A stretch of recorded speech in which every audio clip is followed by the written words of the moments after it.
ইতিমধ্যে আমি সদায় কৈ আহিছোঁ যে BJP is by the people, of the people, for the people. সবকা সাথ, সবকা বিকাশ, সবকা বিশ্বাস আৰু সবকা প্ৰয়াস। আৰু এই নীতিৰে বিজেপি আগবাঢ়িছে। আৰু যোৱাটো দুইটাৰ বিধানসভা নিৰ্বাচনত আমি জিকিলোঁ। আৰু যিহেতু আমাৰ কেন্দ্ৰতো আমাৰ চৰকাৰ আৰু অসমতো আমাৰ চৰকাৰ, ৰাইজেও জানে যে চৰকাৰ উপনিৰ্বাচনত যদি বিৰোধী জিকে তেওঁলোকে কোনো ফল লাভ নকৰে, ৰাইজৰ কোনো মংগল নহয় বা উন্নয়নমূলক কাম হোৱাৰ সম্ভাৱনা কম থাকে। সেইকাৰণে ৰাইজেও বুজি পাইছে। আৰু অসমৰ জনপ্ৰিয় মুখ্যমন্ত্ৰী ডক্টৰ হিমন্ত বিশ্ব শৰ্মা ডাঙৰীয়াৰ নেতৃত্বত উন্নয়নমূলক কাম ইমান বেছিকৈ হৈছে, আমি ভবাতকৈ বেছিকৈ হৈছে। আৰু সংখ্যালঘু ৰাইজে গম পাইছে যে বিজেপি চৰকাৰ থাকিলে আমি শান্তিত থাকিব পাৰোঁ, উন্নয়নৰ লগত আমি চামিল হ'ব পাৰোঁ। সেইকাৰণে ইতিমধ্যে যদিও আমাৰ ৰিজাল্ট অহা নাই চামগুৰিত, বিপ্লৱ শৰ্মা ডাঙৰীয়াই তেখেতে নিশ্চয়কৈ জিকিব। ইতিমধ্যে 10,000তকৈ অধিক ভোটত লিড লৈ আছে। গতিকে আমাৰ কাৰণে গৌৰৱৰ কথা। বিজেপি চৰকাৰ আহিল মানে চৰকাৰটো আছে আমাৰ, উপনিৰ্বাচনত জিকিল মানে ৰাইজৰ মংগল হ'ব। ডেটা বছৰ আছে, ডেটা বছৰত ৰাইজৰ বিভিন্ন ধৰণৰ উন্নয়নমূলক কাম হ'ব। গতিকে চামগুৰি ৰাইজক আমি ধন্যবাদ জনাইছোঁ, কৃতজ্ঞতা জনাইছোঁ যে আপোনালোকে যিধৰণে সঁহাৰি দিলে।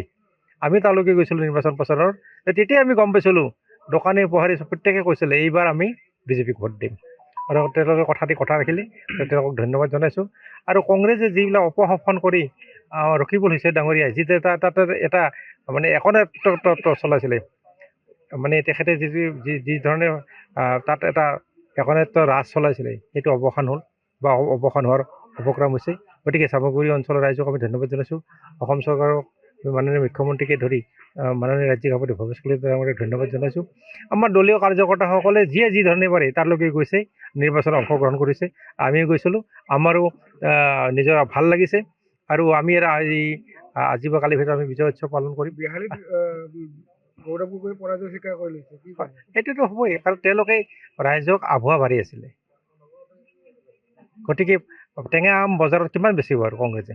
বহুত বেচিলে। এতিয়া ৰাইজে বুজি পাইছে যে এতিয়া টেঙা আমৰ দিন উকলিল। এতিয়া ৰাইজে মানে কি বিচাৰিছে, যে উন্নয়ন বিচাৰে, শান্তি বিচাৰি, প্ৰগতি বিচাৰে।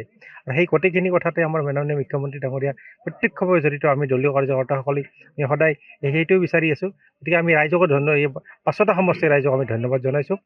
তেখেতসকলে উন্নয়নৰ লগত চামিল হ'ল। বিজেপিৰ জয় মানে ৰাইজৰ জয়, বিজেপিৰ জয় মানে জনতাৰ জয়। গতিকে এই কথাটো ইতিমধ্যে প্ৰতিফলন হৈছে। আৰু মহাৰাষ্ট্ৰতো দেখিছে যে তাততো এনেকৈ আছে যে বিজেপিৰ ছেকেণ্ড টু নান, বিজেপিৰ মিত্ৰজোঁটটো ছেকেণ্ড টু নান, মানে অৰ্থাৎ প্ৰতিদ্বন্দ্বী নাই বুলি ক'ব পাৰি, এনেকুৱা এটা পৰিৱেশলৈকে গৈছে। গতিকে আমি আহক, নৰেন্দ্ৰ মোদী ডাঙৰীয়াই যেতিয়া ভাৰতবৰ্ষক বিশ্বগুৰু আসনৰ ফালে লৈ গৈ আছে, অহা কিছু বছৰৰ ভিতৰতে ভাৰতবৰ্ষ বিশ্বৰ প্ৰথমখন ৰাষ্ট্ৰ হ'ব, উন্নত ৰাষ্ট্ৰ হ'ব, সৰ্বশ্ৰেষ্ঠ ৰাষ্ট্ৰ হ'ব। গতিকে সেই ধাৰাত এতিয়া ৰাইজ চামিল হ'ব বিচাৰিছে। আৰু সেইকাৰণে নৰেন্দ্ৰ মোদী ডাঙৰীয়াক তৃতীয়বাৰৰ কাৰণে, থাৰ্ড টাইম কনজিকিউটিভলি, চিৰিয়েলি তৃতীয়বাৰৰ কাৰণে প্ৰধানমন্ত্ৰী আসনত বহাইছে। অসমতো 26ত আমাৰ বিজেপিৰ চৰকাৰ হ'ব। আৰু এই বিধানসভাৰ উপনিৰ্বাচনে এইটো ইংগিত দিলে যে অহা 26ত বিজেপি আৰু মিত্ৰজোঁটৰ চৰকাৰ। কিন্তু আগন্তুক পঞ্চায়ত নিৰ্বাচন আহি আছে, হয়, কি ক'ব? পঞ্চায়ত নিৰ্বাচনত আমি একেই ভাল পাম। গতিকে ৰাইজে যেতিয়া বিচাৰিব, তেতিয়া আৰু বিৰোধীয়ে কিছুদিনৰ কাৰণে টেঙা আম বেচিব পাৰে, মানুহক প্ৰলোভিত কৰিব পাৰে। কিন্তু এতিয়া মানুহবিলাক শিক্ষিত হৈছে, এতিয়া মানুহবিলাক ডিজিটেল যুগ, এতিয়া কথাবিলাক গম পায়। অৰুণোদয় কোনে পায়, অৰুণোদয় কি ধৰণে পায়, PMOৰ ঘৰ কি ধৰণে পায়, চাকৰি পায় য'ত 1 টকাও দিব নালাগে, তামোল এখন খুৱাব নালাগে, চাহ কাপ খুৱাব নালাগে। মানে মানুহে গমেই নাপায় যে মোৰ ল'ৰাটো চাকৰি হ'ল, মোৰ ভতিজাজনী চাকৰি হ'ল। অথচ তেওঁলোকে আগতে এইবিলাক সপোন আছিল, তেওঁলোকৰ সপোন আছিল। এতিয়া সপোনটো এতিয়া বাস্তৱত পৰিণত হৈছে, দিঠকত পৰিণত হৈছে।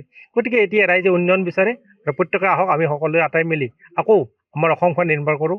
এ ফৰ আছাম, সৰ্বশ্ৰেষ্ঠ অসম হওক, সৰ্বশ্ৰেষ্ঠ ভাৰত হওক।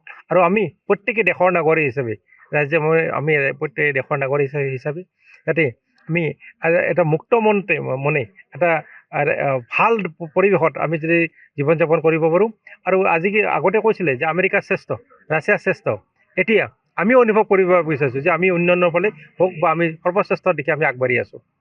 AGP দুখন অক্ষুণ্ণ আছে মানে এইখিনি তাত AGP, বিজেপি বা UPP মিত্ৰজোঁটে ভোট দিছে, তাত মিত্ৰজোঁটে ভোট দিছে।